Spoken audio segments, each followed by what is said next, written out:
Good evening and welcome to Estuary TV News. I'm Hugh Riches. Tonight I'll be talking to Jean Keyworth about the Kids and Cops Emergency Service event, or the SOS event, for children and its cancellation due to the firemen's strike.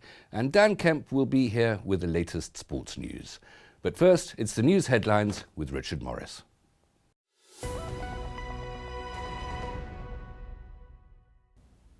Hello. In the headlines today, a TV presenter comes to inspect Grimsby mental health facilities and the Emergency Services Rescue Day gets underway in Crowell.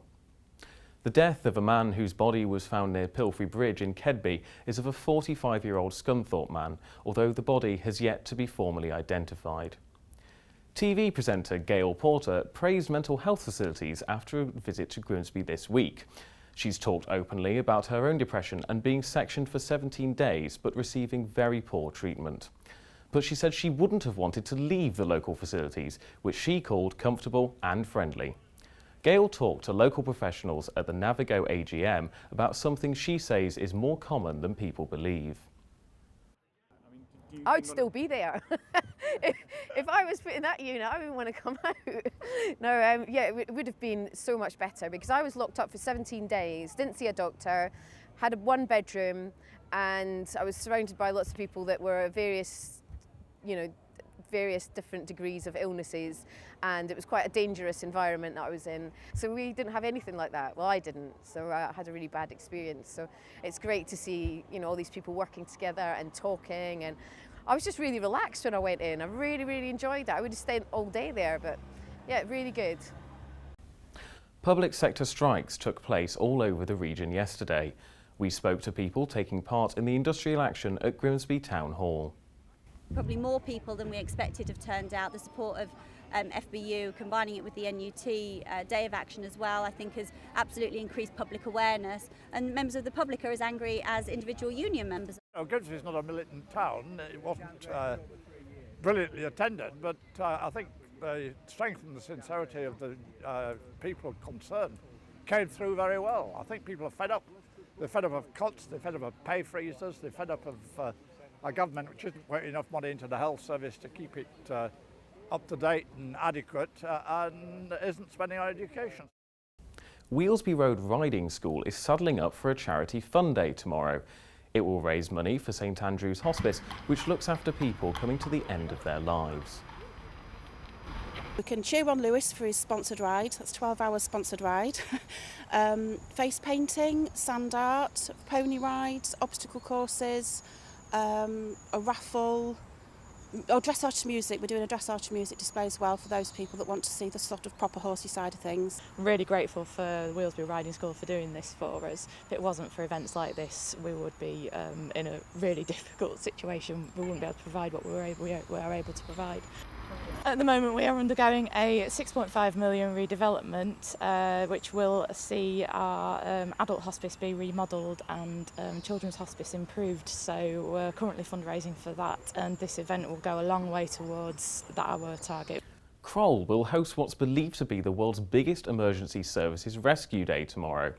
Last year, 25,000 people went to Seven Lakes Country Park to see the local heroes in action. We do it in the chance, the hope of saving one life. If the event saves one life, then it's done its job. It's the chance for the public to come along and get up close and personal with the Blue Light Emergency Services and all the support agencies that back us up. Usually it's only in their hour of need that they'll come along and interact with the Blue Light Emergency Services. Saturday, Rescue Day, they'll get a chance to come and talk to their services, see what they get for the council tax at the end of the day. This is a great event for us. All of our staff that come voluntary with it, they come in their own time for it, and they're really enthusiastic. They're all really keen and really look forward to coming to the event. The stage is set for a new way to tell the story of barrow inventor John Harrison tomorrow. The John Harrison Church of England Primary School is named after the inventor of the marine chronometer and will perform their play about him in the village. It's part of a project funded by £8,000 from the National Lottery. The project also includes display boards at the local church telling his story using work from the school children and other learned researchers. They've done a lot of research And from that, and from all the research on Harrison himself, we condensed that into a play, and the children each took an area, produced dialogue and the main idea of it, and then I scripted the rest from that. And we have condensed it into a lightning tour of Harrison's life and times and inventions. I'm afraid that's all we've got time for, but don't worry, we'll be back for the next bulletin.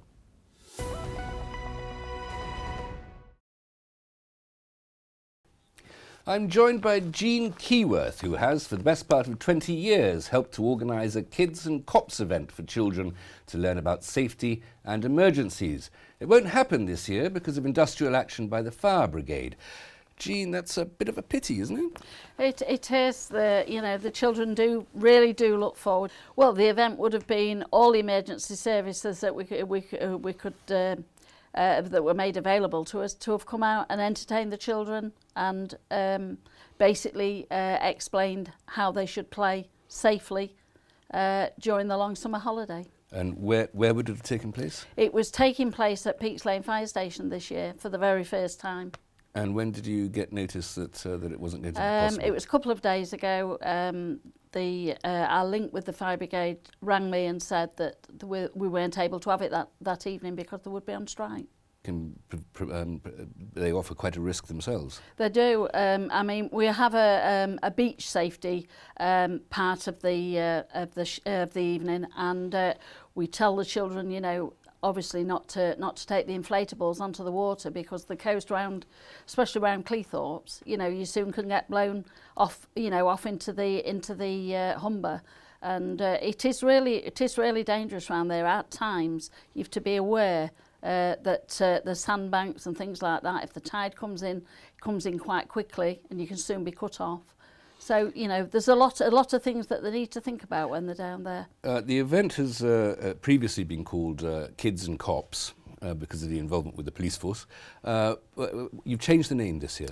We've called it SOS, Summer of Safety, mainly because we think there's more of the emergency services involved other than the police. They're taking slightly less of a role because of costings and things like that, but mainly we wanted to bring it more into the 21st century. And but the event's been going on for quite a long time, but by the longevity of your own service to it, how many children usually turn up? We usually get something in the region of about 150. We have had 400. Well, that really was a hectic day. We did it in two segments, but about 150 as a rule from all around the schools in our local area around Immingham, Hayborough, Stallingborough, Killingholme, wherever we can put the message out there. This time round it was scheduled to be at the Peaks Lane Fire Station in Grimsby. Can't happen this time, but what would people have been able to expect? What usually has gone on in previous events? Well, normally we call it a sort of carousel event where the children go in, they rotate round different areas. We were having North, can't remember, a Yorkshire Northern Power Grid were coming, mainly to get across that the children shouldn't play around anything to do with electricity, and especially the pylons, which we have got a lot of in the area around about us. Fire Brigade, they were going to do several events, so obviously that was the main reason why we've had to cancel. And we've got the beach safety man coming from the RNLI at Cleethorpes. And the police do one or two different segments, just depending who's available on the night. We think of the one emergency service you haven't mentioned there is the ambulance service, but I suppose if they're getting involved, it's already too late. It is, but unfortunately, for some reason, we've not had them for the last couple of years. In the past, the children have really enjoyed that, you know, where they've strapped them onto stretchers and things like this, you know. But unfortunately, I think it's all down to costings and availability, just not able to come. This message that children should play safely, it's not a bit of a killjoy, is it? I remember I was a child comparatively recently, and I enjoyed doing extremely dangerous things. Well, I think we all did, didn't we, when we were children? You know, I know I did. And, I mean, we played on the fields where I lived, off Cromwell Road in Grimsby, and the old trenches were there from the war, so we used to play on them. But light fires and things like that. But I mean, nowadays, it's frowned on. They're not allowed to do things like that. I remember being sort of 70 feet up a tree and trying to kick my brothers off the branch further down from it. And they're cutting trees down now, I hear, because people. Well, they do. They don't like you to do things like that. It's all health and safety these days, isn't it? Well, better health and safety than sorry, I suppose. I suppose so. Yeah. And it is. One hopes any common sense not to play around pylons and railway tracks and things like that. It is, I mean, you wear so many things these days, and you're frightened for it. I mean, years ago, I used to go out in the morning and not come back. Well, it was time for your tea. Your mum used to say, "Be in at tea time." Tea's at so and so.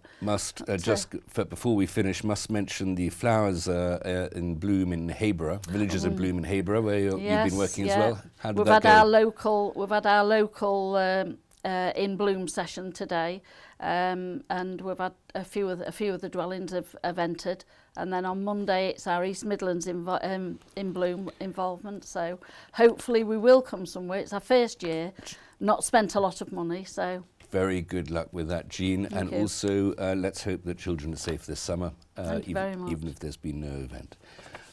And here is Dan Kemp with the latest sports news. Thank you, Hugh. The British Cycling National Circuit Race Championships took place in Hull on Wednesday night.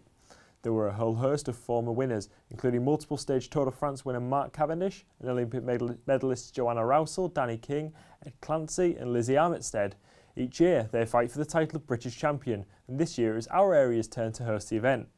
Adam Blythe of NFTO Pro Cycling team won the men's race, and Starley Primal Pro Cycling's Eileen Rowe won the women's. It meant a lot to Rowe, who narrowly missed out in her previous 2 attempts. I came here with so much pressure on myself because of the 2 years in a row I've been silver. Don't get me wrong, the silver have been brilliant, but it was always the jersey stripes that I had been chasing, so it's a dream come true basically. I could see nobody was there that was going to catch me before I got to that finishing line, and just emotions just came flowing. I think I was actually crying when I crossed the finishing line as well. My old coach James McCallum, he was standing there at the finish when I came through. It was brilliant to have him standing there as well. In football, Grimsby Town have got their pre-season schedule underway. After a goalless first half against Cleethorpes Town at the Bradley Community Development Centre, in a game where Paul Hurst put out a different side either side of half-time, Linnell John Lewis struck twice in a 3-1 win for the Mariners. Cleethorpes' goal was netted by Jack Debnam, who smartly lobbed the town goalkeeper to give the Northern Counties East League Division 1 side something to remember the game by. Next up for the Owls are Worsbridge Athletic at the Linden Homes Club tomorrow with a 1:15 kick-off, while Grimsby are at Scarborough with a 3 o'clock kick-off. I must say thanks to Craig Kendall for the pictures of last night's game. Hull City flew out to their pre-season training camp yesterday. The 8-day trip to the Algarve in Portugal will focus solely on the training pitch, with no friendlies scheduled. Hull FC have announced the signing of winger Fetuli Talanoa after agreeing a 1-year contract extension.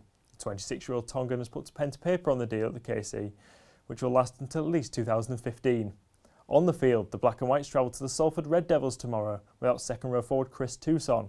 He could be out for a lengthy period, but coach Lee Radford has stated he will wait for further test results before speculating on the extent of the injury. Hull KR are also in action as they play Leeds Rhinos at Headingley tonight. The Rapid Solicitors Hull Stingrays have confirmed the signing of Canadian Jordan Meyer for the 2014-15 Elite League season. The 22-year-old, native of Kingston, Ontario, spent the back end of last season on term at the Quad City Mallards in the Central Hockey League, scoring 9 goals and netting 11 assists in 25 regular season and playoff games. Coach Omar Pasha has said Jordan has a great speed, a good shot, and sees the ice very well and works extremely hard every single night. That's all for the sport. Back to you, Hugh. Thanks, Dan. It's almost like having you in the room. That's all we have time for tonight. If you've a story for us, please email news@estuary.tv or contact us via our Twitter or Facebook pages, or pick up the phone and call 01472 315561. Until next time, goodbye.